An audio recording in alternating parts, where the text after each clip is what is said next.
തുല്യമീ ജീവിതം വയലിൽ, പുല്ലിനു തുല്യമീ ജീവിതം വയലിൽ.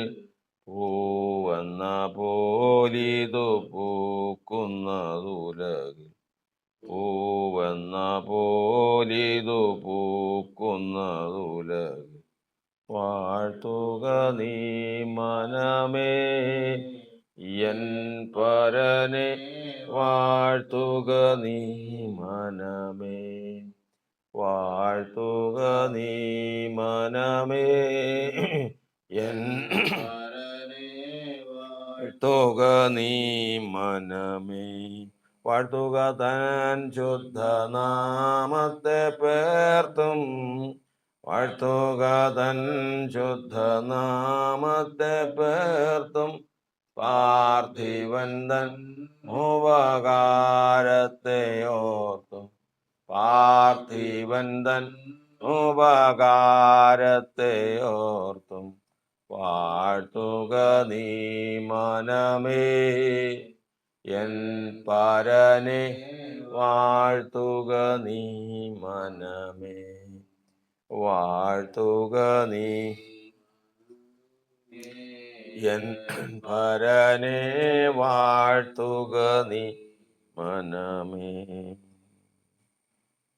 51 സങ്കീർത്തനം. സംഗീത പ്രമാണിക്ക് ദാവീദിന്റെ ഒരു സങ്കീർത്തനം. അവൻ ബത്ശേബയുടെ അടുക്കൽ ചെന്ന ശേഷം നാഥാൻ പ്രവാചകൻ അവന്റെ അടുക്കൽ വന്നപ്പോൾ ചമച്ചത്. ദൈവമേ, നിന്റെ ദയയ്ക്ക് തക്കോണം എന്നോട് കൃപയുണ്ടാകണമേ. നിന്റെ കരുണയുടെ ബഹുത്വപ്രകാരം എൻ്റെ ലംഘനങ്ങളെ മായിച്ചു കളയണമേ. എന്നെ നന്നായി കഴുകി എൻ്റെ അകൃത്യം പോക്കണമേ. എൻ്റെ പാപം നീക്കി എന്നെ വെടിപ്പാക്കണമേ. എൻ്റെ ലംഘനങ്ങളെ ഞാൻ അറിയുന്നു, എൻ്റെ പാപം എപ്പോഴും എൻ്റെ മുമ്പിൽ ഇരിക്കുന്നു. നിന്നോട് തന്നെ ഞാൻ പാപം ചെയ്തു, നിനക്ക് അനിഷ്ടമായിട്ടുള്ളത് ഞാൻ ചെയ്തിരിക്കുന്നു. സംസാരിക്കുമ്പോൾ നീതിമാനായും വിധിക്കുമ്പോൾ നിർമ്മലനായും ഇരിക്കേണ്ടതിന് തന്നെ ഇതാ ഞാൻ അകൃത്യത്തിൽ ഉരുവായി, പാപത്തിൽ എൻ്റെ അമ്മേനെ ഗർഭം ധരിച്ചു. അന്തർഭാഗത്തിലെ സത്യമല്ലോ നീ ഇച്ഛിക്കുന്നത്, അന്തരംഗത്തിൽ എന്നെ ജ്ഞാനം ഗ്രഹിപ്പിക്കണമേ. ഞാൻ നിർമ്മലനാകേണ്ടതിന് ഈസോപ്പ് കൊണ്ട് എന്നെ ശുദ്ധീകരിക്കണമേ. ഞാൻ ഹിമത്തേക്കാൾ വെളുക്കേണ്ടതിന് എന്നെ കഴുകണമേ. സന്തോഷവും ആനന്ദവും എന്നെ കേൾക്കുമാറാക്കണമേ. നീ ഒടിച്ച അസ്ഥികൾ ഉല്ലസിക്കട്ടെ. എൻ്റെ പാപങ്ങളെ കാണാതെ വണ്ണം എൻ്റെ മുഖം മറയ്ക്കണമേ. എൻ്റെ അകൃത്യങ്ങളെ ഒക്കെയും മായിച്ചു കളയണമേ. ദൈവമേ, നിർമ്മലമായൊരു ഹൃദയം എന്നിൽ സൃഷ്ടിച്ച് സ്ഥിരമായൊരു ആത്മാവിനെ എന്നിൽ പുതുക്കണമേ. നിന്റെ സന്നിധിയിൽ നിന്ന് എന്നെ തള്ളിക്കളയരുതേ. നിന്റെ പരിശുദ്ധ ആത്മാവിനെ എന്നിൽ നിന്ന് എടുക്കുകയും അരുതേ. നിന്റെ രക്ഷയുടെ സന്തോഷം എനിക്ക് തിരികെ തരണമേ. മനസ്സൊരുക്കമുള്ള ആത്മാവിനാൽ എന്നെ താങ്ങണമേ. അപ്പോൾ ഞാൻ അതിക്രമക്കാരോട് നിന്റെ വഴികളെ ഉപദേശിക്കും. പാപികൾ നിങ്ങളിലേക്ക് മനം തിരിയും. എൻ്റെ രക്ഷയുടെ ദൈവമേ, രക്തപാതത്തിൽ നിന്ന് എന്നെ വിടുവിക്കണമേ. എന്നാൽ എൻ്റെ നാവ് നിന്റെ നീതിയെ ഘോഷിക്കും. കർത്താവേ, എൻ്റെ അധരങ്ങളെ തുറക്കണമേ. എന്നാൽ എൻ്റെ വായ് നിന്റെ സ്തുതിയെ വർണ്ണിക്കും. ഹനനയാഗം നീ ഇച്ഛിക്കുന്നില്ല, അല്ലെങ്കിൽ ഞാൻ അർപ്പിക്കുമായിരുന്നു. ഹോമയാഗത്തിൽ നിനക്ക് പ്രസാദവുമില്ല. ദൈവത്തിൻ്റെ ഹനനയാഗങ്ങൾ തകർന്നിരിക്കുന്ന മനസ്സ്, നുറുങ്ങിയിരിക്കുന്ന ഹൃദയത്തെ ദൈവമേ നീ നിരസിക്കുകയില്ല. നിന്റെ പ്രസാദപ്രകാരം സീയോനോട് നന്മ ചെയ്യണമേ. യെരൂശലേമിന്റെ മതിലുകളെ പണിയണമേ. അപ്പോൾ നീ നീതിയാഗങ്ങളിലും ഹോമയാഗങ്ങളിലും സർവാംഗ ഹോമങ്ങളിലും പ്രസാദിക്കും. അപ്പോൾ നിന്റെ യാഗപീഠത്തിലുള്ള കാളകളെ അർപ്പിക്കും. പരിശുദ്ധനായ ദൈവമേ, സ്വർഗസ്ഥ പിതാവേ, കർത്താവിന്റെ സന്നിധിയിൽ ഞങ്ങൾ വായിച്ച സങ്കീർത്തനത്തിനായി സ്തോത്രം. ഇന്ന് ഈ ആഴ്ചവട്ടത്തിൻ്റെ 1-ാമത്തെ ദിവസം കർത്താവെ സഭയെ ഞങ്ങൾ ഓർക്കുന്നു. കർത്താവിൻ്റെ സഭ കർത്താവിൻ്റെ നാമത്തിൽ ഇന്ന് അനുഗ്രഹിക്കപ്പെട്ട ഒരു ആരാധന പ്രാപിപ്പാൻ തക്കവണ്ണം കർത്താവ് ജനത്തെ ഒരുക്കുമാറാകണമെന്ന് പ്രാർത്ഥിക്കുന്നു. എല്ലാം ബന്ധനങ്ങളും അഴിഞ്ഞു മാറട്ടെ. എല്ലാ ബാധകളും നീങ്ങി മാറട്ടെ. സത്യത്തിലും ആത്മാവിലും തന്നെ ദൈവത്തെ ആരാധിച്ച് ഇന്ന് ജനം വിടുതൽ പ്രാപിപ്പാൻ തക്കവണ്ണം കർത്താവിൻ്റെ ജനത്തെ കർത്താവ് ശക്തിപ്പെടുത്തുന്നമേ ബലപ്പെടുത്തുമാറാകണം. ഇന്ന് മഹത്വമുള്ളവരാകട്ടെ. ഈ പ്രഭാതത്തിനായി വീണ്ടും കർത്താവിനെ സ്തുതിക്കുന്നു. കർത്താവ് ഞങ്ങൾക്ക് വേണ്ട ആത്മീക നന്മകൾ നൽകി തരുമാറാകണം. ഇതിൽ സംബന്ധിക്കുന്ന എല്ലാവരെയും എൻ്റെ കർത്താവ് അനുഗ്രഹിക്കുമാറാകണമേ. തൃക്കരം നേടണമേ. ഒരിക്കൽ കൂടെ താഴ്ന്നു അനുഗ്രഹിക്കണമേ. പ്രാർത്ഥന കേട്ടിരിക്കാൻ സ്തോത്രം ചെയ്യുന്ന അനുഗ്രഹിച്ചിരിക്കാൻ സ്തോത്രം. ക്രിസ്തുവേശ്വരൻ്റെ നാമത്തിൽ തന്നെ നമുക്ക് ഇരിക്കാം. ക്രിസ്തുവേശുവിൻ്റെ അതിപരിശുദ്ധ നാമത്തിന് മഹത്വം ഉണ്ടാകുമാറാകട്ടെ. ഇന്ന് ഇതിൽ സംബന്ധിക്കുന്ന എല്ലാവർക്കും വേഗം വരുന്നവനായ ക്രിസ്തുവേശുവിൻ്റെ ധന്യമായ നാമത്തിൽ സ്നേഹവന്ദനത്തെ അറിയിക്കുകയാണ്. കർത്താവ് നമുക്ക് വീണ്ടും ആഴ്ചവട്ടത്തിൽ ഒരു ദിവസം ആരാധിപ്പാൻ, ദൈവത്തെ ആരാധിപ്പാൻ, ദൈവത്തെ സ്തുതിപ്പാൻ, ദൈവത്തിന് അർപ്പിക്കാൻ, ദൈവത്തിന് യാഗം കഴിക്കാൻ, ദൈവസന്നിധിയിൽ നീതീകരണം പ്രാപിക്കാൻ, കർത്താവ് പറയുന്ന കാര്യങ്ങൾ ശ്രദ്ധിക്കാൻ അങ്ങനെ ഇന്ന് ആരാധനക്കാരന് ദൈവത്തിൻ്റെ വചനം കൊണ്ട് ഉദ്ദേശിക്കുന്നത് സമാധാനമാണ്. എബ്രായ ലേഖനം നമ്മെ പഠിപ്പിക്കുന്നത് പഴയ നിയമത്തിൽ ആരാധനക്കാരന് പൂർണ്ണ സമാധാനം വരുത്തുവാൻ സാധിച്ചിരുന്നില്ല. കാരണം പാപങ്ങളുടെ പരിഹാരം വന്നിരുന്നില്ല. പാപങ്ങളുടെ പരിഹാരം വരും എന്നുള്ള വിശ്വാസത്താലാണ് പഴയ നിയമത്തിലെ ആരാധന. അതായത് കർത്താവായ യേശു അല്ലെങ്കിൽ മശിഹ വരും, അവൻ പാപങ്ങളുടെ പരിഹാരം വരുത്തും, അങ്ങനെ മാനവരാശിക്ക് നഷ്ടപ്പെട്ടു പോയ പ്രതാപം തിരികെ ലഭിക്കും എന്നുള്ള വിശ്വാസത്താൽ യാഗം കഴിച്ച് ആരാധിച്ചവരാണ് പഴയ നിയമത്തിലുള്ളത്. അപ്പോൾ അതുകൊണ്ട് പൂർണ്ണ സമാധാനം അതിലില്ല.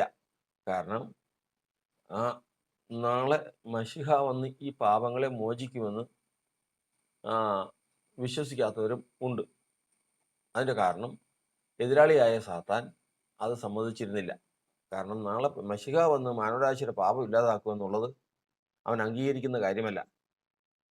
അതിൻ്റെ തെളിവായിട്ട് ഇവിടെ മശിഹ വന്നപ്പോൾ അവൻ്റെ പാപം അവനിൽ ദൈവിക വ്യവസ്ഥയല്ലാത്തത് ഉണ്ട് എന്ന് തെളിയിക്കാൻ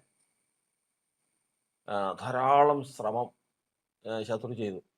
നീ ദൈവപുത്രനാണെങ്കിൽ ഇന്നത് ചെയ്യും, നീ ദൈവപുത്രനാണെങ്കിൽ ഇന്നത് ചെയ്യും എന്നിങ്ങനെ പറഞ്ഞ് വാദിക്കാനിടയായി തീർന്നു. അതായത് ദൈവപുത്രനാണെന്ന് അംഗീകരിച്ചിരുന്നില്ല. മാത്രമല്ല ദൈവപുത്രനാണെങ്കിൽ നീതിമാനാണ്. നീതിമാന് സംഭവിക്കുന്ന കാര്യങ്ങൾക്ക് അപ്പുറം യേശുവിന് സംഭവിക്കും, അല്ലെങ്കിൽ സംഭവിച്ചിട്ടുണ്ട്, അല്ലെങ്കിൽ സംഭവിക്കുന്നുണ്ട് എന്ന് വരുത്തുവാൻ വാക്കിൽ പിടിക്കാൻ നോക്കി, അസ്ഥി ഒടിക്കാൻ നോക്കി, ഈ വ്യവസ്ഥ തെറ്റിക്കാൻ നോക്കി, പല തരത്തിലും ശത്രു ശ്രമിച്ചു. എന്നാൽ ജീവിച്ചിരിക്കുമ്പോൾ കർത്താവ് പറഞ്ഞു, നിങ്ങളിൽ ആർ എൻ്റെ പാപത്തെക്കുറിച്ച് ബോധം വരും, ഇന്നതിൽ തെറ്റിപ്പോയി എന്ന് പറഞ്ഞ ആ വാക്ക് ഇന്നും സകല മാനവരാശിയുടെ ഇടയിൽ ആത്മീക മണ്ഡലത്തിലും ഭൗതിക മണ്ഡലത്തിലും ഒരുപോലെ മുഴങ്ങിക്കൊണ്ടിരിക്കുകയാണ്. നിങ്ങളിൽ ആർ എന്നെ പാപത്തെക്കുറിച്ച് ബോധം വരുത്തും. കാരണം പാപം അവനിൽ കുറവുകൾ ഉണ്ട് എന്ന് തെളിയിക്കാൻ ശ്രമിച്ച ആ ശത്രുവിൻ്റെയും കൂടെ മുൻപാകെയാണ് ആ ശബ്ദം ഇന്ന് മുഴങ്ങുന്നത്. ആർക്കും ഉണ്ടായിരുന്നില്ല. മാത്രമല്ല അവൻ്റെ ജീവിതം അവസാനിച്ചതിന് ശേഷം അവൻ്റെ അസ്ഥി ഒടിക്കണം എന്നുള്ളത് തന്ത്രങ്ങൾ ശത്രു മെനഞ്ഞു. എന്നാൽ അവൻ്റെ അസ്ഥി ഒടിയാതെ വണ്ണം ദൈവം അവനെ കാത്തു. അങ്ങനെ തിരുവെഴുത്തുകളിൻ പ്രകാരം ജനിച്ചു, തിരുവെഴുത്തുകളിൻ പ്രകാരം ജീവിച്ചു, തിരുവെഴുത്തുകളിൻ പ്രകാരം മരിച്ചു, തിരുവെഴുത്തുകളിൻ പ്രകാരം അടക്കപ്പെട്ടു, തിരുവെഴുത്തുകളിൻ പ്രകാരം ഉയർത്തെഴുന്നേറ്റു. അങ്ങനെ തിരുവെഴുത്തിൽ എന്തെഴുതിയിരിക്കുന്നുവോ അതിൻ്റെ നിവൃത്തിയായിട്ട് ഇന്ന് ക്രിസ്തുയേശു പാപങ്ങളുടെ പരിഹാരം കഴിഞ്ഞതിന് ശേഷം എഴുന്നേറ്റു. മാത്രമല്ല അവൻ ഇന്ന് ആത്മാവായിട്ട് സകല മനുഷ്യരിലും വ്യാപരിക്കാൻ തയ്യാറായി ഈ ലോകത്തിലേക്ക് വന്നു. അവനെ ഏറ്റുകൊണ്ട് അവനെ സ്വീകരിച്ച ഹൃദയങ്ങളിൽ അവൻ ഇന്ന് ആയിരിക്കുന്നു, വ്യാപരിക്കുന്നു. അതുകൊണ്ട് അവനെ ഹൃദയത്തിൽ സ്വീകരിച്ചിട്ടുള്ളവരും ക്രിസ്തു ഹൃദയത്തിലുള്ളവരും ആരാധിക്കാൻ കൂടി വന്നിട്ടുണ്ടെങ്കിൽ അവനാണ് നമ്മുടെ സമാധാനം. ആ ആരാധനയിൽ ദൈവം പ്രസാദിച്ചിട്ടുണ്ടെങ്കിൽ അവരൊക്കെയും പഴയ നിയമത്തിലെ പോലെയല്ല, പൂർണ്ണ സമാധാനത്തിൽ ഇവിടെ നിന്ന് മടങ്ങുവാനിടയായിത്തീരും. ഇത് ദൈവത്തിൻ്റെ വാഗ്ദത്തമാണ്. അതുകൊണ്ട് ദൈവത്തിൻ്റെ ആത്മാവ് ഇന്ന് നമുക്ക് ഈ ആഴ്ചവട്ടത്തിൻ്റെ 1-ാമത്തെ ദിവസം ആരാധനയിൽ കൂടി പൂർണ്ണ സമാധാനം നൽകുവാൻ ഇടവരുത്തുമാറാകട്ടെ. ആർക്കും അപൂർണമായിട്ടോ ഭാഗികമായിട്ടോ അല്ല, പിന്നെയോ പൂർണ്ണ സമാധാനം. നമ്മെ സംബന്ധിച്ച് സമാധാനം ഇല്ലാതാക്കുന്ന ധാരാളം കാര്യങ്ങളുണ്ട്. കാരണം നമ്മുടെ ബുദ്ധിയിൽ പല പ്രശ്നങ്ങളും നമുക്കുണ്ട്. ഈ ലോകത്തിൽ ജീവിക്കുന്നിടത്തോളം തീപ്പൊരി ഉയരെ പറക്കുന്ന പോലെ മനുഷ്യൻ കഷ്ടതയ്ക്കായി ജനിച്ചിരിക്കുന്നു എന്നാണ്. മനുഷ്യന് കഷ്ടവും പ്രയാസവും അസമാധാനവും ഇല്ലാത്ത മനുഷ്യരില്ല. എന്നാൽ ബുദ്ധിയെ കവിയുന്ന ദൈവസമാധാനം നമ്മുടെ ഹൃദയങ്ങളെയും നിലവുകളെയും ക്രിസ്തുയേശുവിൽ കാക്കുവാൻ തക്കവണ്ണം നമുക്ക് ആരാധനയിൽ കൂടി ആ സമാധാനത്തിൻ്റെ പൂർണ്ണത പ്രാപിപ്പാൻ കഴിയുമെന്നുള്ളത് വിശ്വാസത്താൽ ഇന്ന് നാം അറിയുന്നു. ആ സമാധാനമാണ് ഇന്ന് നമുക്ക് പ്രാപിച്ച് ഇവിടെ നിന്ന് പോകേണ്ടത്. അതുകൊണ്ട് മുന്നമേ തന്നെ നമ്മുടെ ആരാധന ബുദ്ധിയുള്ളതായിരിക്കണം. ബുദ്ധിയുള്ളതെന്ന് പറഞ്ഞു കഴിഞ്ഞാൽ ഹാബേൽ കയീന്റേതിലും ഉത്തമമായ യാഗം കഴിച്ചു. കാരണം അത് ബുദ്ധിയുള്ള ആരാധനയായിരുന്നു. എന്തായിരുന്നു ബുദ്ധി? അവൻ്റെ ആരാധനയിൽ വരാനിരിക്കുന്ന മശിഹ മാനവരാശിക്ക് വേണ്ടി ചെയ്യുന്ന പ്രവൃത്തിയുടെ അടയാളമുണ്ടായിരുന്നു.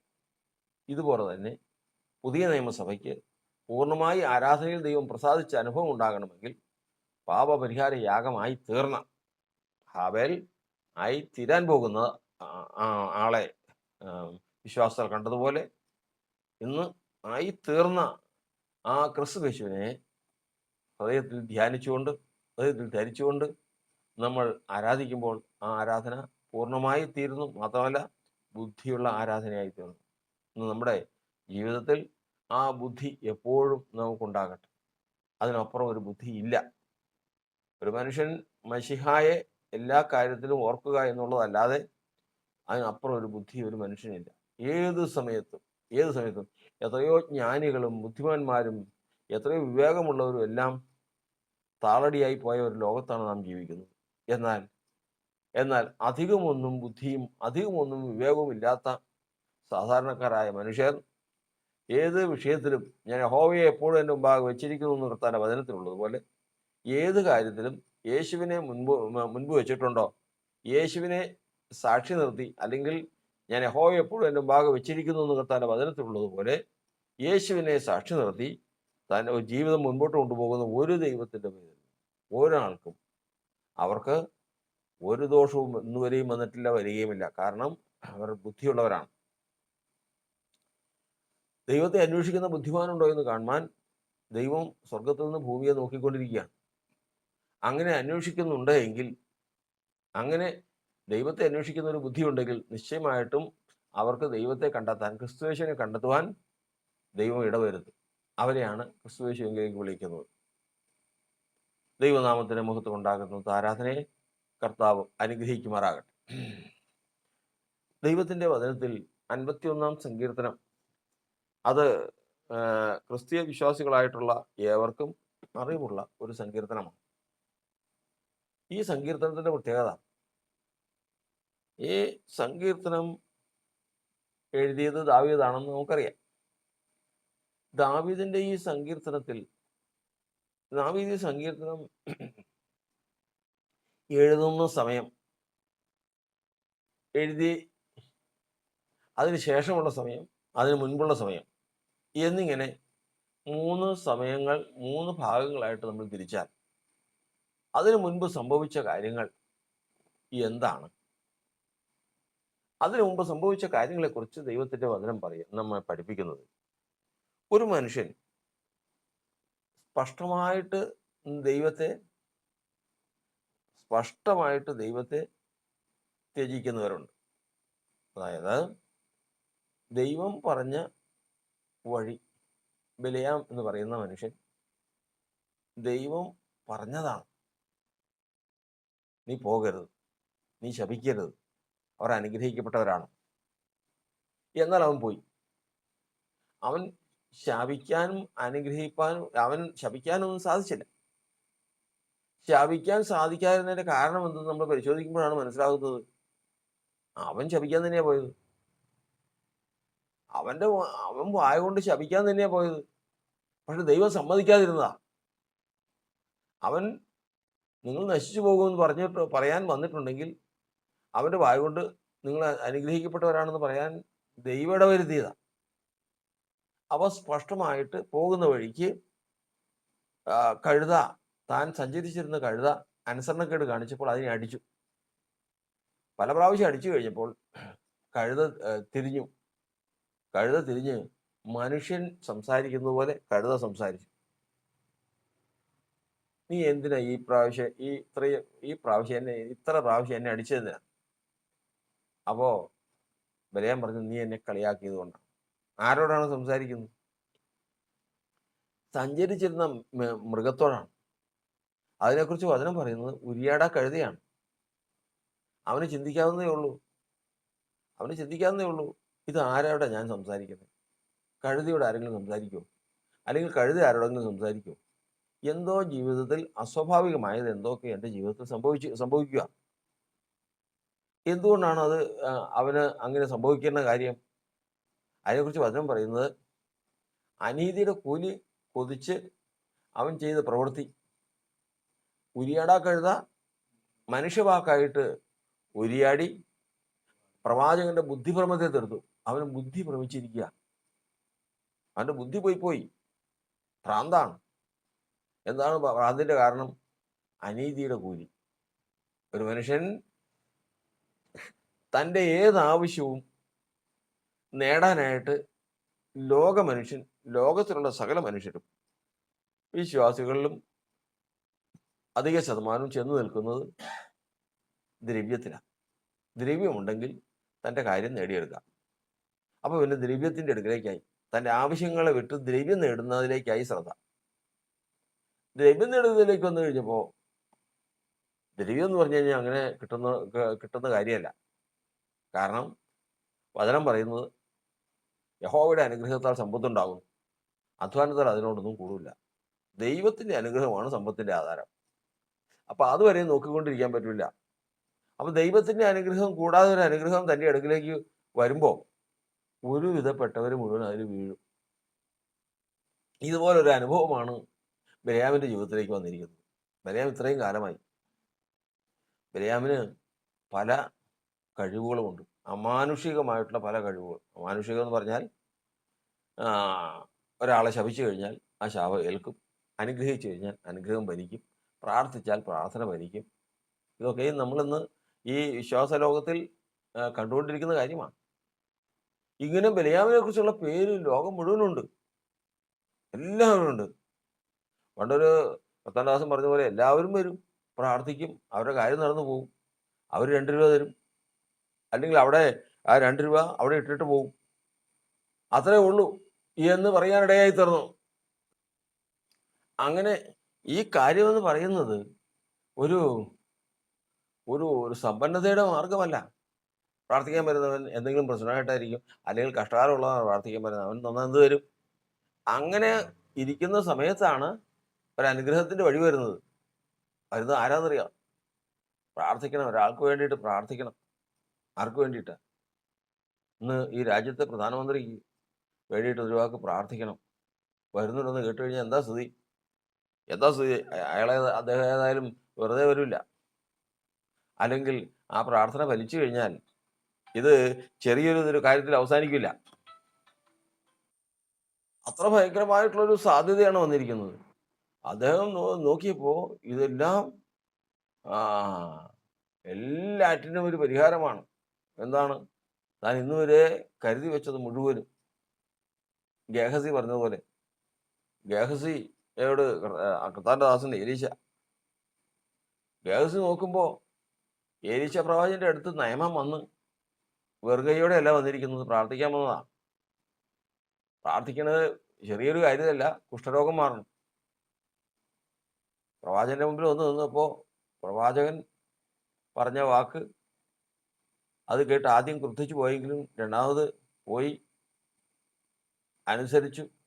കുഷ്ഠരോഗം സൗഖ്യമായി നിന്നു. അപ്പോൾ എനിക്ക് ഇത്രയും വലിയൊരു ഉപകാരം കിട്ടിയതല്ലേ, അതുകൊണ്ട് പ്രവാചകൻ ഒരു സമ്മാനം കൊടുത്തിട്ട് പോകണം, പ്രതിഫലം കൊടുത്തിട്ട് പോകണമെന്ന് പറഞ്ഞപ്പോൾ അവിടെ ദൈവം ഉദ്ദേശിച്ചിരിക്കുന്നത് നയമാന്റെ ഹൃദയമാണ്. അപ്പോസ്തലനായ പൗലോസ് കൊരിന്ത്യർക്ക് ലേഖനം എഴുതുമ്പോൾ പറഞ്ഞതുപോലെ, നിങ്ങൾക്കുള്ളതിനെയല്ല നിങ്ങളെയാണ് ഞാൻ ആഗ്രഹിക്കുന്നത്. ദൈവത്തിൻ്റെ അടുക്കൽ വരുമ്പോൾ ദൈവിക വേലയ്ക്ക് വരുമ്പോൾ, ദൈവിക പ്രവൃത്തിക്ക് വരുമ്പോൾ സൂക്ഷിക്കേണ്ടതാണ്. ഒരിക്കലും ആർക്കും ഉള്ളതിനെയല്ല ചിന്തിക്കേണ്ടത്, ഹൃദയങ്ങളെയാണ് ചിന്തിക്കേണ്ടത്, മനുഷ്യൻ്റെ ആത്മാവിനെയാണ് ചിന്തിക്കേണ്ടത്. ഇല്ലെങ്കിൽ ദ്രവ്യാഗ്രഹവും വെച്ചുകൊണ്ടിരുന്നു കഴിഞ്ഞാൽ അപകടം ഭവിക്കും എന്നുള്ളതാണ് ദൈവത്തിൻ്റെ വചനം നമ്മെ പഠിപ്പിക്കുന്നത്. അവിടെ വന്നപ്പോൾ ചോദിക്കുകയാണ്, എന്താണ്? പ്രവാചകൻ പറഞ്ഞു, നിന്റെ കയ്യിൽ നിന്ന് ഈ ചെയ്തതിന് പ്രതിഫലമായിട്ട് ഞാനൊന്നും മേടിക്കില്ല. അങ്ങനെ പല പ്രാവശ്യം പറഞ്ഞു. ഒടുവിൽ ദൈവത്തെ ആരാധിക്കുന്നവരോ തന്നെ കൊടുക്കുന്ന, തന്നെ സമർപ്പിക്കുന്ന ഒരു അവസ്ഥയിലേക്ക് നയമാൻ വന്നു. സമാധാനത്തോടെ പോകാൻ പറഞ്ഞു. ഒരു ചുമട് മണ്ണുമായിട്ട് ഇസ്രായേലിൽ, അതായത് ദൈവം ഭരിക്കുന്ന, ദൈവത്തിൻ്റെ ചിറകിൻ്റെ നിഴലുള്ള ഇസ്രായേലിൽ നിന്ന് ഒരു ചുമട് മണ്ണുമായിട്ട് പോവുകയാണ്. കാരണം ഇനി സിറിയയിൽ ചെന്ന് കഴിഞ്ഞാൽ ഇനി അരാം ദേശത്ത് ചെന്ന് കഴിഞ്ഞാൽ ഞാൻ ആരാധിക്കുന്നത് ഈ മണ്ണ് അവിടെ ഇട്ടതിന് ശേഷം അതിൻ്റെ പുറത്ത് യാഗപീഠമൊക്കെ ഒരുക്കി ദൈവത്തെ യഹോവയാണ് ഇനി ആരാധിക്കാൻ പോകുന്നത്. ഇനി എല്ലാ ഹോമ വിഗ്രഹങ്ങളെയും ജാതീയ ആരാധനകളെല്ലാം നിർത്തി അവൻ ദൈവത്തിൻ്റെ പൈതലായിട്ട് പോവുകയാണ്. വന്നത് ജാതിയായിട്ട്, പോയത് ദൈവത്തിൻ്റെ പൈതലായിട്ട്. മാത്രമല്ല കൊണ്ടുവന്ന ചുമടുകണക്കിന് സ്വർണം, വെള്ളി, വസ്ത്രം മുതലായിട്ടുള്ള കാര്യങ്ങളെല്ലാം തിരിച്ചു കൊണ്ടുപോവുക. ഇവിടെ ഇടരുത്, ഇവിടെ ആർക്കും വേണ്ടാന്ന് പറഞ്ഞതുകൊണ്ട് തിരിച്ചു കൊണ്ടുപോവുക. അപ്പോഴാണ് ഗേഹസി കാണുന്നത്. ഗേഹസി നോക്കുമ്പോൾ ഇതാ ആ സമ്പത്ത് മുഴുവൻ പോവുകയാണ്. അവൻ ഓടിച്ചെന്ന് നയമാനോട് പ്രവാചകന്റെ പേരിൽ നുണ പറഞ്ഞ് ആ സമ്പത്തിൽ കുറെ മേടിച്ചുകൊണ്ട് പോകുന്നു. തിരിച്ചു വന്ന് പ്രവാചകന്റെ അടുത്ത് വന്നപ്പോൾ ഗേഹസിയെ, നീ എവിടെ പോയത്? ഗേഹസി പറഞ്ഞു, ഞാൻ എങ്ങും പോയില്ലോ. നേർക്ക് നേരെ ഒന്ന് നുണ പറയാ. അപ്പോ പ്രവാചകൻ പറഞ്ഞു, ഈ വസ്ത്രം, ഒലിവ് തോട്ടം, മുന്തിരിത്തോട്ടം, സമ്പത്ത്, ഇങ്ങനെയൊക്കെ സമ്പാദിക്കാൻ ഇതാണോ സമയം? ഇതാണോ സമയം? ഈ സമയത്താണോ ദ്രവ്യാഗ്രഹം കൊണ്ടിരിക്കണേ? ഈ സമയത്ത് ഏതാ? ഈ സമയത്ത് മനുഷ്യരുടെ ഹൃദയങ്ങളെ നേടുന്ന സമയമാണ്. ഇത്രയും വലിയൊരു അത്ഭുതം ചെയ്ത് എന്ന് നയമാൻ എന്ന് പറയുന്ന ദൈവത്തിൻ്റെ പൈതലിനെ ദൈവം ലോകസ്ഥാപനത്തിന് മുമ്പേ കണ്ടിട്ടുള്ളതും ഈ ലോകത്തിൽ വന്ന് ജാതിയായി അരാമിൽ ജനിച്ചു വളർന്നതും പരാക്രമശാലിയും മാത്രമല്ല ഇസ്രായേലിന് വരെ ശത്രുവായിരിക്കുന്ന ആ ജാതിയിൽപ്പെട്ട ഒരുവൻ, ദൈവം മുൻകണ്ടിട്ടുള്ളവനെ ദൈവസഭയിലേക്ക്, ജനത്തിൻ്റെ കൂട്ടത്തിലേക്ക്, ദൈവത്തിനെ ആരാധിക്കുന്നവരുടെ കൂട്ടത്തിലേക്ക് കൂട്ടിച്ചേർക്കേണ്ട സമയമല്ലേ? അതിന് നീ എന്താ ചെയ്തേ? നീ പോയി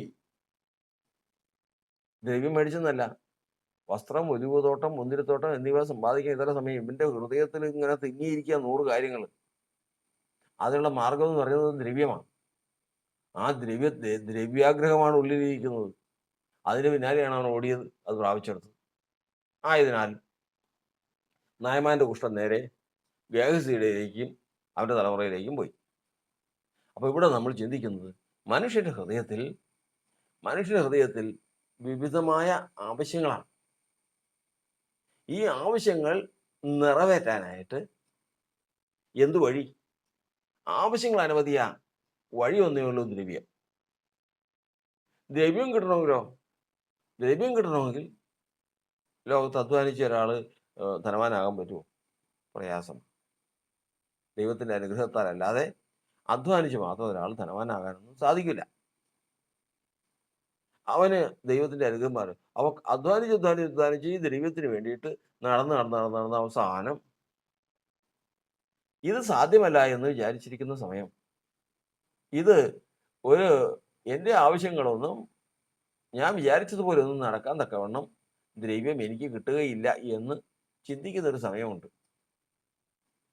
ഇതുപോലെ ധാരാളം ആവശ്യങ്ങളുണ്ട്, കാര്യം ധാരാളം നടക്കേണ്ടതുണ്ട്, പക്ഷേ ദ്രവ്യ പൈസയില്ല. അങ്ങനെ ഇരിക്കുന്ന സമയത്താണ് ഒരു ചാൻസ് വരുന്നത്. എന്താണ്? ഇതാ ഒരു രാജാവ് പ്രാർത്ഥിക്കാൻ വരും, അവൻ്റെ ആവശ്യം. അപ്പോൾ അവിടെ എല്ലായിടത്തും ഒരു ഖ്യാതിയുണ്ട്, എല്ലായിടത്തും ഒരു പേരുണ്ട്. എന്തെങ്കിലും കാര്യം നടക്കണമെങ്കിൽ നേരെ ബിലയാമിൻ്റെ അടുക്ക് ചെന്നാൽ മതി. ബിലയാം ആ വിഷയത്തിന് വേണ്ടിയിട്ട് ഒരു വാക്ക് പ്രാർത്ഥിച്ചാൽ കാര്യം നടക്കും. അവൻ ഏത് പ്രാർത്ഥിച്ചാലും, കാരണം അവൻ അങ്ങനെ ഒരു അമാനുഷിക ശക്തി അവന് ദൈവം കൊടുത്തിട്ടുണ്ട്. ഇത് എല്ലാവർക്കും അറിയാം. ഇത് അറിഞ്ഞുകൊണ്ട് തന്നെയാണ് രാജാവ് വരുന്നത്. അപ്പം രാജാവിൻ്റെ അടുത്ത് ഇത് എത്തിയിട്ടുണ്ട്.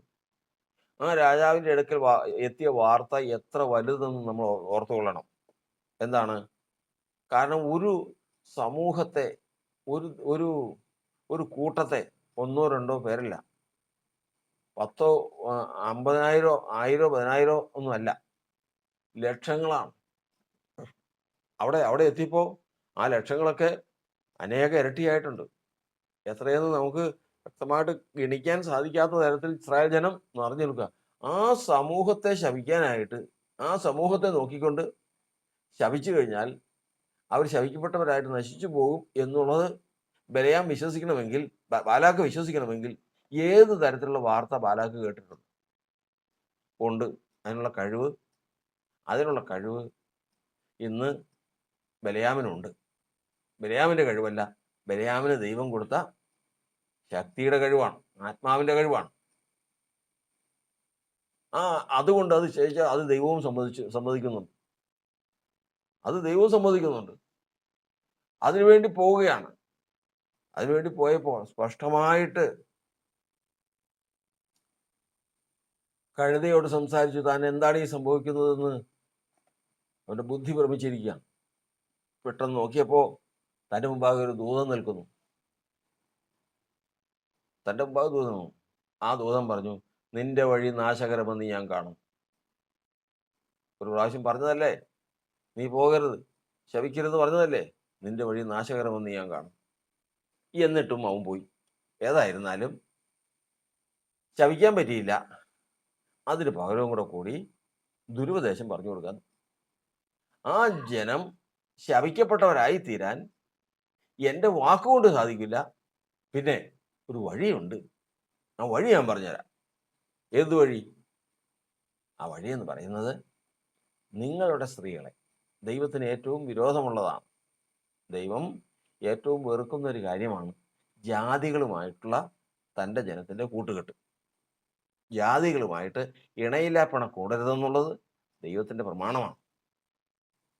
അതുകൊണ്ട് ഈ ജനത്തെ ദൈവം വെറുക്കണമെങ്കിൽ, ജാതികൾ വെറുക്കപ്പെട്ടവരാണല്ലോ, ഈ ജനത്തെ ദൈവം വെറുക്കണമെങ്കിൽ വേറൊരു കഴിയുമില്ല, ജാതീയ സ്ത്രീകളായ നിന്റെ സ്ത്രീകളെ അവർക്ക് വിട്ടുകൊടുക്കുക. അതുപോലെ അവരുടെ സ്ത്രീകളെ നിങ്ങളും സ്വീകരിക്കുക. എങ്ങനെ ഇടകലർന്ന് കഴിയുമ്പോഴേക്കും ദൈവം അവരെ വെറുക്കും, ദൈവം അവരെ വിട്ടുമാറും, അവർ താനേ ശപിക്കപ്പെട്ടവരാകും. ഒരു മരുന്ന് പറഞ്ഞു കൊടുത്തതാ. അതായത് എങ്ങനെ അത് അവൻ്റെ ഉള്ളിൽ നിന്ന് പുറപ്പെട്ടു വന്നു? അതാണ് ദൈവത്തിൻ്റെ പരം പറയുന്നത്, ബുദ്ധിഭ്രമം വന്നാൽ. അവൻ ബുദ്ധി ഭ്രമിച്ചിരിക്കുന്നു, അവൻ്റെ ദ്രവ്യാഗ്രഹത്താൽ ബുദ്ധി ഭ്രമിച്ചിരിക്കുന്നു.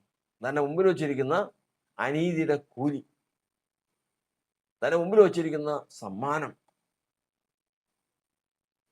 അതുമായി വന്നിരിക്കുന്ന ആ രാജാവിനെയും അവൻ്റെ പ്രഭാവത്തെയും അവൻ്റെ പ്രമുഖന്മാരെയും കൊണ്ടുവന്നിരിക്കുന്ന സമ്മാനത്തെ എല്ലാം കണ്ടു കഴിഞ്ഞപ്പോൾ ബുദ്ധി ഭ്രമിച്ചു പോയി. നമ്മൾ പഠിക്കുന്നത് അവിടെ അവൻ ദൈവത്തെ ധിക്കരിച്ചു എന്ന് നമ്മൾ കാണുകയാണ്. ഇതൊന്ന് നമ്മൾ ധിക്കാരത്തെക്കുറിച്ച് പഠിക്കുന്ന ഭാഗമാണ് എന്ന് തോന്നുന്നു. അപ്പോൾ ദൈവത്തെ ധിക്കരിച്ചു, അതിന് ഒഴികഴിവില്ല.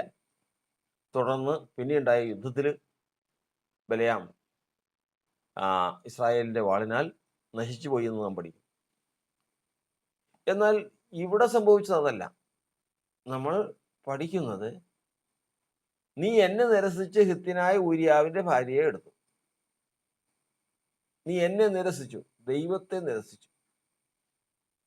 ഒരു കാര്യം നമുക്കറിയാം, ദൈവം ദാവീദിന് മുമ്പിൽ ചെന്നതിന് ശേഷം, അല്ലെങ്കിൽ ദൈവത്തിൻ്റെ ദൂതൻ ചെന്നതിന് ശേഷം, നീ അത് ചെയ്യരുത് എന്ന് സ്വപ്നത്തിലോ നേരിട്ടോ പറഞ്ഞതായിട്ട് നമുക്കറിവില്ല. അങ്ങനെ പറഞ്ഞിട്ടുണ്ടോയെന്ന് തോന്നുന്നില്ല. പിന്നെ നിരസിച്ച് എവിടെയാ? അവിടെയാണ് മനുഷ്യൻ ചെയ്യുന്ന തെറ്റിൻ്റെ ചില അവസ്ഥകൾ നമ്മൾ ഗ്രഹിച്ചിരിക്കണം എന്ന് പറയുന്നത്. കർത്താവിൻ്റെ വചനം പറയുന്നത്, ഒന്ന് നേരിട്ട് സംസാരിക്കും ബലയാമിനെ പോലെ, രണ്ടാമത്തത് സ്വപ്നത്തിൽ സംസാരിക്കും. അതായത് ശലോമോന് ദൈവം 2 പ്രാവശ്യം സ്വപ്നത്തിൽ പ്രത്യക്ഷനായതാണ്, പോകേണ്ട നിർദ്ദേശങ്ങൾ കൊടുത്തതാണ്. അതുപോലെ തന്നെ ബലയാമിനും സ്വപ്നത്തിൽ പ്രത്യക്ഷനായതാണ്. സ്വപ്നത്തിൽ പ്രത്യക്ഷമായതിനു ശേഷം അത് ചെയ്യരുതെന്ന് പറയും. മൂന്നാമത്തതാണ് നമ്മളിവിടെ കാണുന്നത്. നീ എന്നെ നിരസിച്ചു എന്ന് പറഞ്ഞു കഴിയുമ്പോൾ അവിടെ ആരും ഒരു ദൂതനോ കർത്താവോ നേരിട്ട് ചെന്നതായിട്ട് പറയുന്നില്ല. പിന്നെയോ തീമോഥെയോസിന്റെ ലേഖനം 1 തീമോഥെയോസിന്റെ ലേഖനം 1-ാം അധ്യായത്തിന്റെ 18-ാം വാക്യം നമുക്കത് വായിക്കാം. 1 തീമോഥെയോസിന്റെ ലേഖനം 1-ാം അധ്യായത്തിന്റെ 18-ാം വാക്യം.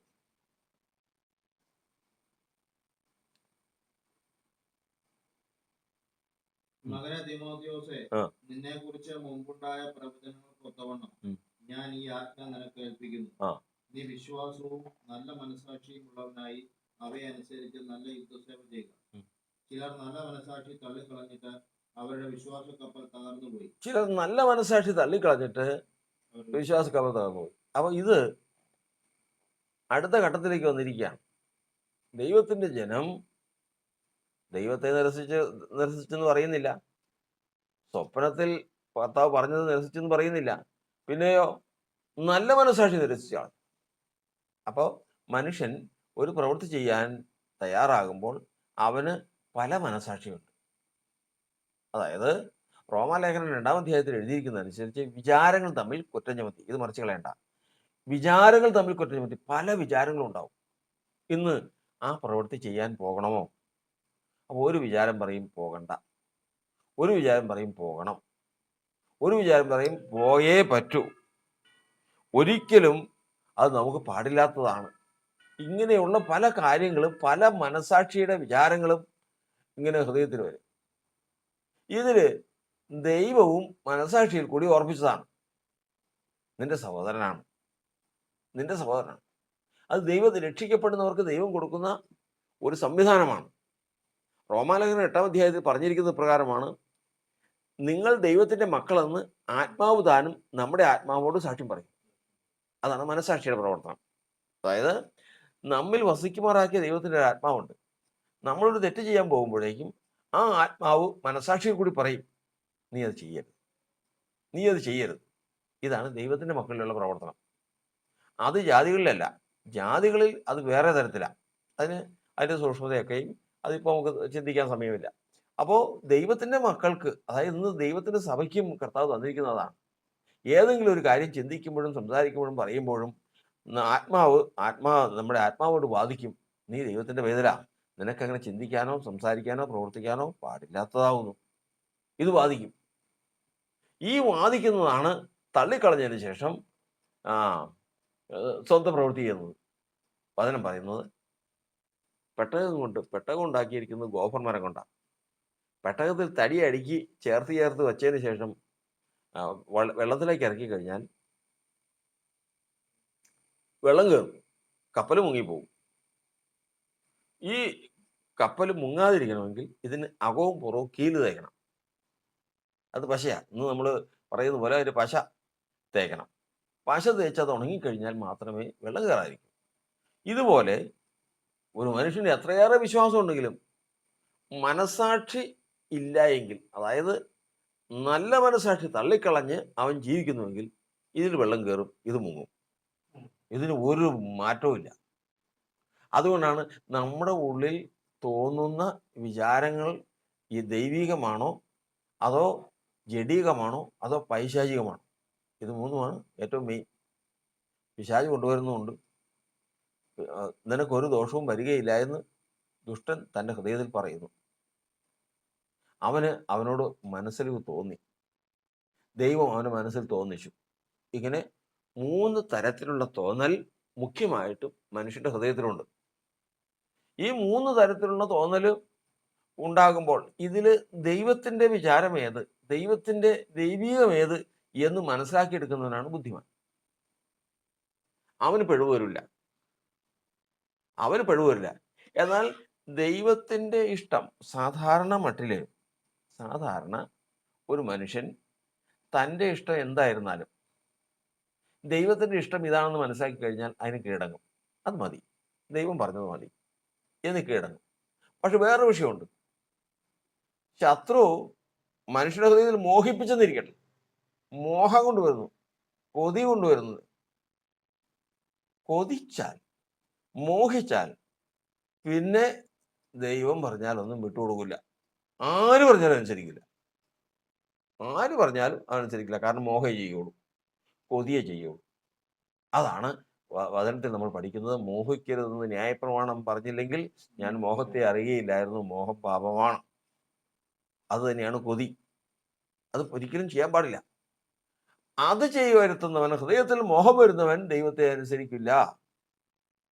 ആഖാന്റെ ഉള്ളിൽ ഉദിച്ചത് മോഹമാണ്. അതുകൊണ്ടാണ് ദൈവത്തിന്റെ കൽപ്പനയൊക്കെ അങ്ങ് മാറ്റിക്കളഞ്ഞത്.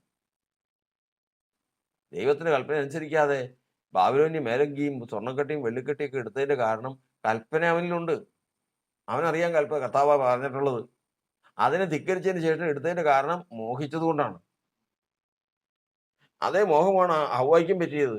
ആ വൃക്ഷഫലം ഇന്നുവരെയും കാണാത്തൊരു കാഴ്ച കാണുക. വൃക്ഷഫലം കാണുവാൻ നല്ലതാണ്, കാണുവാൻ ഭംഗിയുള്ളതാണ്, തിന്മാൻ നല്ലതാണ്, ജ്ഞാനം പ്രാപിപ്പാൻ കാമ്യമാണ്. മോഹിച്ചു പോയി. പിന്നെ കർത്താവ് പറഞ്ഞ ഒരു വാക്കിനും വിലയില്ല. ഇതേ കാര്യം തന്നെയാണ് ഇന്ന് ദാവീദിന്റെ ജീവിതത്തിൽ വന്നിരിക്കുന്നത്. എന്താണ്? അവൻ കണ്ടു, അവൻ ഈ സ്ത്രീയെ കണ്ടു, മോഹിച്ചു പോയി. പിന്നെ മനസാക്ഷി എന്നും പറഞ്ഞിട്ട് കാര്യമില്ല. മോഹിച്ചാൽ പിന്നെ ഈ ലോകത്തിൽ ആരെതിര് നിന്നാലും മോനെ അത് വേണ്ട, ചെയ്യരുത്, നീ അതിലേക്ക് തിരിയരുത്, കേൾക്കൂല. കാരണം ദൈവത്തിന്റെ എതിരാളിയാണ്, നേരിട്ട് ഇടപെടുന്ന വിഷയമാണ് മോഹവും ഇതൊക്കെ. അത് വന്നപ്പോഴേക്കും മനസാക്ഷി പറഞ്ഞ് നീ ചെയ്യരുത്, നീ അതിന് പോകരുത് എന്ന് പറഞ്ഞതാ. അവൻ കേട്ടില്ല. ആ ചിന്താഗതികൾ, ആ വിചാരങ്ങൾ, ആ മനസാക്ഷി അങ്ങോട്ട് തള്ളിക്കളഞ്ഞു. എന്നിട്ട് ആ പ്രവൃത്തി ചെയ്തു. നോക്കിയപ്പോ ദൈവം അവിടുന്ന് തിരസ്കരിക്കപ്പെട്ടവനായി, നിരസിക്കപ്പെട്ടവനായി ദാവീദിൽ നിന്ന് മാറേണ്ടി വന്നു. കാര്യം ജയിച്ചു, സാത്താൻ ജയിച്ചു. കാരണം അവൻ മോഹിപ്പിച്ച കാര്യം നേടി. ദൈവത്തിന്റെ വചനത്തിൽ നമ്മൾ പഠിക്കുന്നത് ഇനി എന്ത് ചെയ്യും? ഇവിടെയാണ് വിഷയം. ഇങ്ങനെ ദാവീദ് തെറ്റ് ചെയ്തു, എന്ത് ചെയ്യും? ഒരു മനുഷ്യൻ ദൈവത്തിനുള്ളവനല്ല എന്നിരിക്കട്ടെ. നമ്മുടെ യൂദ ദൈവത്തിനുള്ളതല്ല, അതങ്ങനെ ഒരു വലിയ തെറ്റ് ചെയ്തു. ഈ തെറ്റ് ചെയ്തു കഴിഞ്ഞാൽ അവനെ ദൈവം തുടർന്നുള്ള പ്രവൃത്തിക്ക് അവനെ കൈവിട്ട് കളയാം. രക്ഷിക്കാൻ നോക്കിയിട്ടും പറ്റില്ലെങ്കിൽ ദൈവം അവനെ കൈവിട്ട് കളയാം. അഹീത്തോഫേലിനെ കൈവിട്ട് കളഞ്ഞ, യൂദയെ കൈവിട്ട് കളഞ്ഞ. കാരണം മനസാക്ഷി കൂടി ഉണർത്തി അവരെ കൊണ്ടുവരാൻ സാധിക്കില്ല. നേരിട്ട് പറഞ്ഞാലും അവർ കേൾക്കില്ല. അത് ബിലെയാമിനെ പോലെയാണ്. എന്നാൽ തൻ്റെ ജനമാണ്, ദൈവം മുൻകണ്ടിട്ടുള്ളവനാണ്, ഇവനെ രക്ഷിക്കണം. എന്നാൽ ഇവന്റെ കയ്യിലിരിപ്പ് അത്രമാത്രം ദൈവത്തെ നിരസിച്ചൊരു പാപം അവനുണ്ട് താൻ. എന്ത് ചെയ്യും? വിശ്വാസ കപ്പൽ മുങ്ങിയും പോയി. വിശ്വാസ കപ്പൽ മുങ്ങിക്കിടക്കുക. പക്ഷെ ഇവനെ തിരിച്ചു കൊണ്ടുവന്നേ പറ്റുള്ളൂ. കാരണം ലോകസ്ഥാപനത്തിന് മുമ്പേ ഇവനെ ക്രിസ്തുവിൽ തിരഞ്ഞെടുത്തതാ. എന്ത് ചെയ്യണം? ഈ സമയമാണ് കർത്താവിന്റെ വചനത്തിൽ നമ്മൾ തീമോഥെയോസിന്റെ ലേഖനത്തിൽ നമ്മൾ വായിച്ചത്. ചിലർ നല്ല മനസാക്ഷി തള്ളിക്കളഞ്ഞിട്ട് അവരുടെ വിശ്വാസ കപ്പൽ തകർന്നു പോയി. വിശ്വാസ കപ്പൽ അങ്ങ് തകർന്നു പോയി. അപ്പൊ വിശ്വാസ കപ്പൽ തകർന്നിട്ട് മുങ്ങിക്കിടക്കുക, വെള്ളത്തിൽ മുങ്ങിക്കിടക്കുക. ഈ പെരുവെള്ളം ഇങ്ങനെ തകർന്നവരാണ് ഹുമനിയോസും അലക്സാണ്ടറും. ഇവിടെ നമ്മൾ ചിന്തിക്കേണ്ട വിഷയം ഹുമനിയോസ്, അലക്സാണ്ടർ, രണ്ടുപേരുടെ പേര് നമ്മൾ ഓർത്തുകൊള്ളണം. നമ്മൾ ദാവീദിന്റെ വിഷയവും കൂടെ കൂട്ടി നമ്മൾ ചിന്തിക്കുകയാണ്. ഈ ഹുമനിയോസിനും അലക്സാണ്ടറിനും എന്ത് പറ്റി? ഈ ദാവീദിന് പറ്റിയതുപോലെ തന്നെ നല്ല മനസാക്ഷി പറഞ്ഞതാ, നീ ചെയ്യരുത്, അത് ചെയ്യരുത്, അതിലേക്ക് തിരിയരുത്, ഇന്നത് ചെയ്യണം എന്ന് നല്ല മനസാക്ഷി പറഞ്ഞിട്ട് അത് കേട്ടില്ല, അതിനെ തള്ളിക്കളഞ്ഞു. ദൈവത്തെ നിരസിച്ചതിന് തുല്യമായി. എന്നാൽ അവർ ദൈവത്തിനുള്ളവരാണ് താനും. ദാവീദിനെ പോലെ ദൈവത്തിനുള്ളവരാ ഹുമനിയോസും അലക്സാണ്ടറും. പലപ്പോഴും നമ്മൾ പ്രസംഗിക്കുന്നത് കേട്ടിട്ടില്ലേ? പലപ്പോഴും നമ്മൾ കേട്ടിട്ടുണ്ട് ഹുമനിയോസും അലക്സാണ്ടറും നാശയോഗ്യന്മാരാ. ഇങ്ങനെയൊന്നുമല്ല, അങ്ങനെയല്ല. അത് മനസാക്ഷി തള്ളിക്കളഞ്ഞു, വിശ്വാസ കപ്പൽ മുങ്ങിപ്പോയി. പക്ഷെ ഇനി ആ കപ്പൽ പൊക്കാൻ നോക്കുക കർത്താവ്, കപ്പൽ പൊക്കാൻ നോക്കുക. അതിനെ തുറന്നു വായിച്ച് ഹുമനിയോസും അലക്സാണ്ടറും നല്ല മനസാക്ഷി തള്ളിക്കളഞ്ഞിട്ട് അവർ വിശ്വാസ കപ്പൽ തകർന്നു പോയി. ഇന്നിപ്പോ അവരുടെ പണി എന്നറിയാവോ? ഈ കപ്പൽ മുങ്ങിയാനുള്ള പ്രശ്നം വെച്ച് കഴിഞ്ഞാൽ ദൂഷണമാണ്. കാരണം പറഞ്ഞത് ചെയ്തത് ന്യായീകരിക്കണ്ടേ. ഒരാള് ഭർത്താവിനെ വെട്ടിക്കൊന്നതിന് ശേഷം ചില വർഷങ്ങൾ കഴിഞ്ഞപ്പോൾ അവർ അനാഥരായിരിക്കുന്ന ആ കുടുംബത്തിലെ സ്ത്രീയെ വിവാഹം കഴിച്ച് അവർക്കുണ്ടായ ഒരു കൊച്ചിനെയും കൂടെ കൂടി എടുത്ത് ആള് ചെയ്തത് നീതിയോ അനീതിയോ?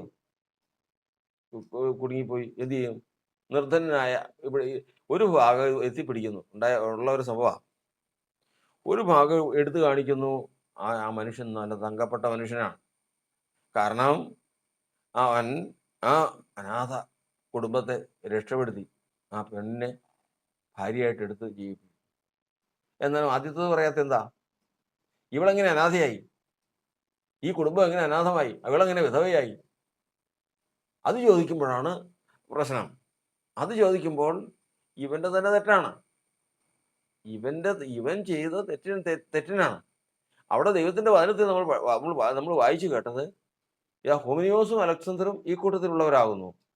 അവർ ദൂഷണം പറയാതിരിക്കാൻ പഠിക്കേണ്ടതിന് ഞാൻ അവരെ ദൂഷണം അവർ ഇന്ന് പറയുന്നത് മുഴുവനും ദൂഷണമാണ്.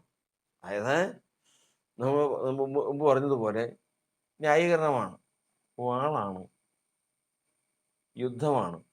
അത് അങ്ങോട്ടും ഇങ്ങോട്ടും നാശം ചെയ്യും. ഊര്യാവ് മരിച്ചെന്ന് പറഞ്ഞു കഴിഞ്ഞാൽ സങ്കടമുണ്ട്, എന്ത് ചെയ്യാന്? ആരും വിഷമിക്കണ്ട. അതെല്ലാ എല്ലാ ഈ സമൂഹത്തിലും ഉള്ളതാണ്. പ്രത്യേകിച്ച് ഇസ്രായേലില് വിധവമാരെന്ന് പറഞ്ഞാൽ അവർക്ക് പ്രത്യേക മാന്യതയൊക്കെ ഉണ്ട്. ഭർത്താവ് പോയി യുദ്ധത്തിൽ മരിച്ചതാണ്. മാത്രമല്ല അവരുടെ ഭാര്യയായ ആളുടെ ഭാര്യയെ താൻ രക്ഷിച്ച വിധങ്ങളൊക്കെ ഘോഷിക്കാനായിട്ട് ആളുമുണ്ട്.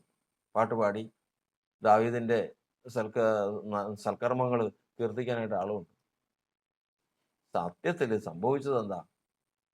സത്യത്തിൽ അവൻ ഈ പറയുന്ന സകല കാര്യങ്ങളാലും ദൈവത്തെ ദുഷിക്കുന്ന ദൈവത്തെ ദുഷിക്കുന്ന പറയുന്നത് മുഴുവനും ഈ ദൈവം തീർന്നറിയാമോ? അപ്പോസ്തലനായ പൗലോസ് പറയുകയാണ്, അവര് ഇനി ഇതൊന്നും നിർത്തണം. ഏത്? ഈ ദൂഷണം പറയുന്നത്. കാരണം ഇത് കപ്പല് മുങ്ങിക്കഴിഞ്ഞാൽ, ദൂഷണം പറയാൻ തുടങ്ങിക്കഴിഞ്ഞാൽ, പിന്നെ അവന്റെ വാ കൊണ്ട് സുവിശേഷം പറഞ്ഞു കഴിഞ്ഞാൽ അത് കേട്ടാൽ അറിയാം. അതുകൊണ്ടാണ് ദൈവത്തിന്റെ വചനത്തിൽ നമ്മൾ പഠിക്കുന്നത്, ദാവീദ് തെറ്റ് മനസ്സിലാക്കിയതിന് ശേഷം കർത്താവിനോട് പറയാം, കർത്താവേ എൻ്റെ അധരങ്ങളെ തുറക്കണമേ, എനിക്ക് ചില ക്രമീകരണങ്ങൾ തരണം. കാരണം ഞാൻ പാപികളോട് നേർവഴി അറിയിക്കാൻ വേണ്ടിയിട്ടാണ്. അപ്പൊ ഇപ്പൊ അതൊന്നും ഇല്ല. പാപികളോട് നേർവഴി അറിയിക്കുന്ന വിഷയം ഇല്ല. അധരം തുറക്കുന്നില്ല. വായ കൊണ്ട് ചില കാര്യങ്ങളൊക്കെ പറയുന്നുണ്ട്, ദൂഷണമാണ്. യഥാർത്ഥത്തിൽ അതിന്റെ മൂല്യം എന്ന് പറയുന്നത്, കാര്യം എന്ന് പറയുന്നത് ദൂഷണമാണ്. ഇത് കൊണ്ട് അപ്പോസ്തലനായ പൗലോസ് പറയാണ്, അതുകൊണ്ട് ഒരു കാര്യം ചെയ്തത്, ഇവര് നാളെ തിരിച്ചു വരുകയും വേണം. കാരണം ദൈവം കണ്ടിട്ടുള്ളതാ. ഹൊമനിയോസിനെയും അലക്സാണ്ടറിനെയും ദൈവം കണ്ടിട്ടുള്ളതാ. ഇവർ തിരിച്ചു വരുകയും വേണം. അതുകൊണ്ട് ഒരു കാര്യം ചെയ്ത്, ഇവർ എന്ന് ദൂഷണം പറയാതിരിക്കാൻ പഠിക്കണ്ടോ അതുവരെ നിനക്കുള്ളതാ. കുറെ പറഞ്ഞു കഴിയുമ്പോഴത്തേക്കും ഇവർ പഠിക്കും. ദൂഷണം പറഞ്ഞ് അതിന്റെ ശിക്ഷയും കർത്താവ് കൊടുത്തുകൊണ്ടിരിക്കും. അത് കഴിയുമ്പോഴത്തേക്കും ഇവർ പഠിക്കും.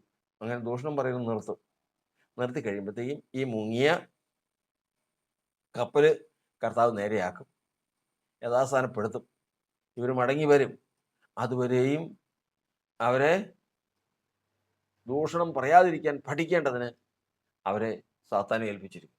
ഇപ്പൊ കൊണ്ടുനടക്കുന്ന മുഴുവൻ സാത്താനാ എന്ന് പറഞ്ഞുകൊണ്ട് അവർ നശിച്ചു പോയെന്നോ ഇനി ഒരിക്കലും അവരെ മടക്കി വരുത്തുകയില്ല എന്നോ അർത്ഥമില്ല. അവർ പഠിക്കും. അവരെ പഠിപ്പിക്കുകയാണ്. ഇന്ന് ദൈവത്തിന്റെ സഭയിൽ മുഴുവൻ നോക്കിക്കഴിഞ്ഞാൽ ഇത് കണ്ടുകൊണ്ട് നമ്മൾ ആരെയും വിധിച്ചിട്ട് കാര്യമില്ല. കാരണം അവനെ കൊണ്ടു നടക്കുന്നത് പിശാചാണെന്ന് സ്പഷ്ടമായിട്ട് അനേകരെ കുറിച്ച് അറിയാം. പിശാചാണ് അവനെ കൊണ്ടു നടക്കുന്നത്. അവന് ഈ ബുദ്ധി കൊടുക്കുന്നത് പിശാചാണ്. അവന്റെ വായിൽ കൂടി ഇപ്പൊ സംസാരിക്കുന്ന പിശാചാണ്. ഈ കാര്യങ്ങളെല്ലാം ചെയ്ത് എന്നാൽ ഒരു ദിവസം ഈ ബന്ധിക്കപ്പെട്ട നിലയിൽ ഒരു ദിവസം ശിംശോൻ ചോദിച്ചതുപോലെ അവൻ ചോദിക്കും, പ്രാർത്ഥിച്ചതുപോലെ അവൻ പ്രാർത്ഥിക്കും, കർത്താവേ എന്നെ ഓർക്കണമേ. ഞാൻ എങ്ങനെ ജീവിച്ചവനാ?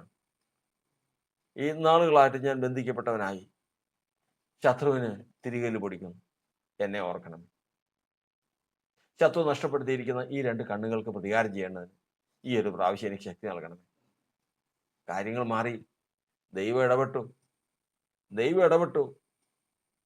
അവനെ എഴുന്നേൽപ്പിച്ചു.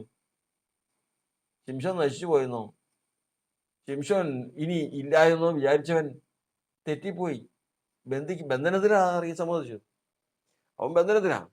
ഇതുപോലെ തന്നെ ഒരു ബന്ധനത്തിലാണ് ഇന്ന് ദാവീദായിരിക്കുന്നത്. അതിൽ താൻ ബന്ധനത്തിലാണെന്നുള്ള ബോധം വരുത്തിയത് നാഥാൻ പ്രവാചകനിൽ കൂടിയാണ്. അത് കണ്ടപ്പോഴാണ് മനസ്സിലായത്, ദൈവമേ,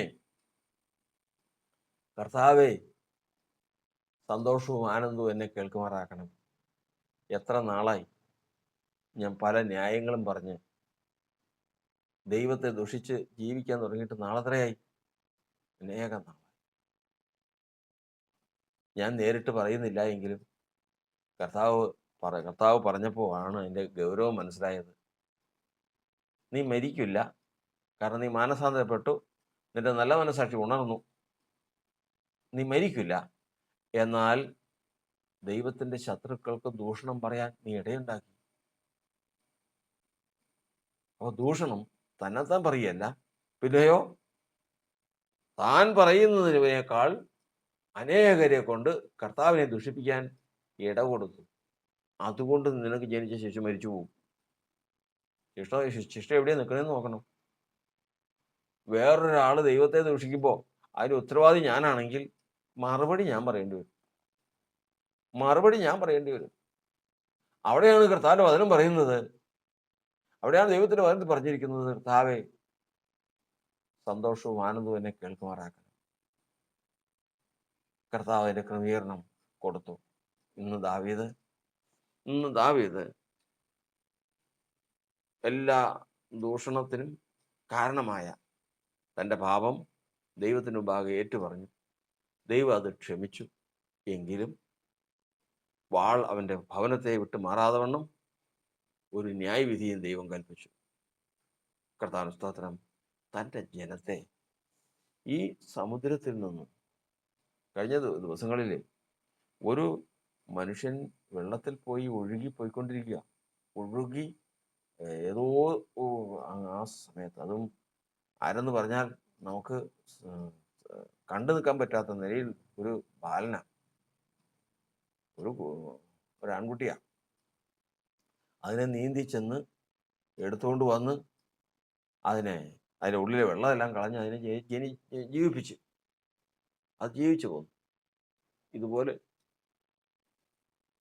നിങ്ങൾ വല്ലപ്പോഴും ഒഴുകിപ്പോകാതിരിക്കേണ്ടതിന് കേട്ടതധികം ശ്രദ്ധയോടെ കരുതിക്കൊണ്ടുള്ളേണ്ടത് ആവശ്യമായിരുന്നു.